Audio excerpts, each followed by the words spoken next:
Listen closely. We're skipping the talk about soul, feeling, or the so-called magic in your fingers today. As a veteran guitar tech, I'm here to give you a strict, clinical explainer on exactly why the expensive gear you keep buying fails you so incredibly fast. Welcome to the unforgiving physics of tone death. Look, we all know this exact friction, right? You string up a fresh set on your instrument and you hit that first chord and wow, the treble bite is pristine, it snaps with absolute acoustic clarity. But then, maybe a few days go by, or honestly sometimes just hours if you're really sweating under heavy stage lights, and that brilliance is literally just gone. Your tone collapses into this muddy, lifeless, low-mid slump. And if you look closely at the hardware, the strings themselves have actually turned a dark, rusted color. It's incredibly frustrating, and let's be real, it's expensive. Now, the industry absolutely loves this. They want you bleeding cash on coated strings every 2 weeks, just endlessly chasing that initial out-of-the-box high. But you don't need to be a helpless consumer here. Okay, let's dive into this, because you simply need to understand the strict physics happening right under your fingertips. What you're actually dealing with is a literal disease for your hardware called galvanic corrosion. So what does this all mean? Well, it's an electrochemical process where one metal preferentially corrodes when it's in direct electrical contact with a completely different metal, driven by the presence of an electrolyte. Think about your standard wound guitar string. It's essentially a bimetallic structure, right? You've got a steel core wrapped tightly in a nickel or bronze winding. Two completely dissimilar metals pressed tightly together. Literally all they need to start corroding is an electrolyte bath. And unfortunately, your hands are supplying it. In the biological agents causing this reaction, they're incredibly efficient. Every single time you play, you are basically depositing a highly conductive, acidic cocktail right onto that bimetallic structure. Human sweat is packed with minerals. We're talking sodium, calcium, magnesium, potassium, plus a lot of players naturally excrete lactic acid. Combine all that acidic moisture with dead skin cells and just everyday environmental dust, and you've created a microscopic, highly destructive, hardened crust. And this brilliantly illustrates exactly where that enemy hides out. Notice those tight, deep valleys between the circular windings and the core wire? Those tiny gaps act like microscopic reservoirs. The sweat, the lipids, the dead skin cells, they all get literally packed and pushed down into these tight crevices by the sheer pressure of your fingers. And once that moisture evaporates, it leaves behind a solid, calcified mass locked deep inside the fundamental architecture of the string.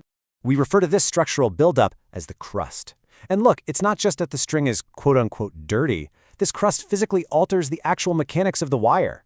It adds uneven physical mass, which instantly throws off your intonation. But even worse, it severely reduces the string's flexibility and massively increases internal friction. It's kind of like smearing Vaseline all over a slinky and expecting it to still bounce freely. It just can't do it. The friction literally binds the coils together. Well, the exact same thing is happening to your wound strings. So the absolutely crucial point here is how this mechanical binding destroys your frequency response. The crust physically dampens the string's ability to vibrate freely, and it specifically targets those beautiful high-mid harmonics. The fundamental resonance of your string shifts entirely away from this critical 3 kHz to 5 kHz range. That specific range is where your clarity, your pick attack, and your presence actually live. When the crust chokes off those frequencies, you are stuck with that dreaded, completely dead low-mid slump. When we evaluate acoustic wave damping, the actual physics of why this happens become completely clear. An ideal, fresh string produces a clean, sharp line spectrum of harmonics. But because of that structural buildup of dirt and oxidation we just talked about, the string suffers from massive dissipation. The motion energy of the transverse wave is forced to physically fight against the internal friction of that crust. And what happens? That motion energy gets converted directly into heat. This damping completely broadens those crisp spectral lines into dull, wide funnels. It is literally killing the wave propagation. Let's move to metallurgy and see how this builds, because this destruction accelerates depending on your hardware choices. When you evaluate material density and Young's modulus, which is basically a measure of stiffness, you realize the materials you choose don't just dictate elasticity and tension, they directly dictate how rapidly your string is going to succumb to galvanic corrosion and internal friction.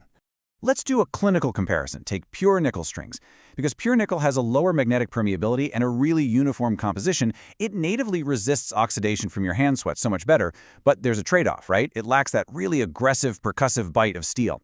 Now compare that to nickel-plated steel.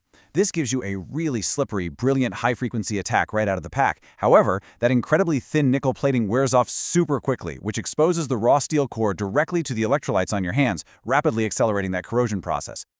Now, the big industry answer to all this is usually coated strings. Let's address them completely impartially.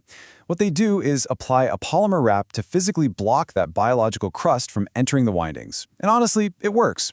It physically blocks the grime, and it definitely reduces finger squeak. But there's a strict physical compromise here. That polymer coating itself inherently dampens some of the string's natural resonant capabilities.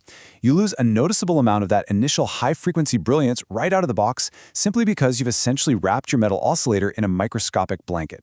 I want you to stop relying on endless gear purchasing to solve what is, at its core, a basic physics problem. And I absolutely want you to stop taking your strings off and boiling them in water on your stove. That is an immense waste of time, and it rarely, if ever, fixes intonation issues anyway. Instead, I'm introducing what I call the $0 resolution. This is a deeply practical, highly effective mechanical maintenance hack to strip the string of its crust, preserve your acoustic wave fidelity, and actually keep your tone alive for months without spending a dime. Now, what's really interesting about this is the chemistry of why it works so perfectly. The fats and lipids from your skin are non-polar, meaning they will not dissolve in water. Isopropyl alcohol, however, is a very strong non-polar solvent. So here is the protocol. You take a low-pile microfiber cloth, apply literally just 1 drop of high-purity isopropyl alcohol, and wrap it tightly around a single string. You've got to pinch it tight so it grabs the underside of the string too. Then, you mechanically scrub longitudinally, up and down the string. The alcohol instantly breaks down those stubborn lipids, while the microfiber physically extracts the debris straight out of the windings. But hear me on this. This is a severe clinical warning. Isopropyl alcohol is a highly aggressive drying agent. Guitar fretboards deeply rely on a specific, maintained humidity level to keep their structural integrity. If you slop alcohol all over your rosewood or ebony fretboard, it will aggressively strip the wood of essential oils and eventually cause totally irreversible dry rot or cracking. So strict, mechanical isolation of the string using the cloth is absolutely non-negotiable. That solvent must never, ever touch the wood itself.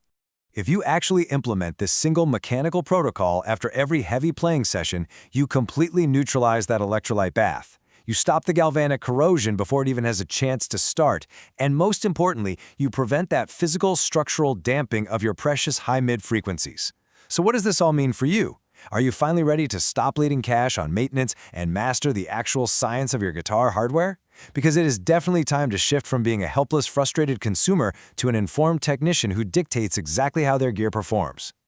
The physics of your tone are entirely within your control. You just have to respect the science. Stop bleeding cash on endless maintenance and start commanding your hardware.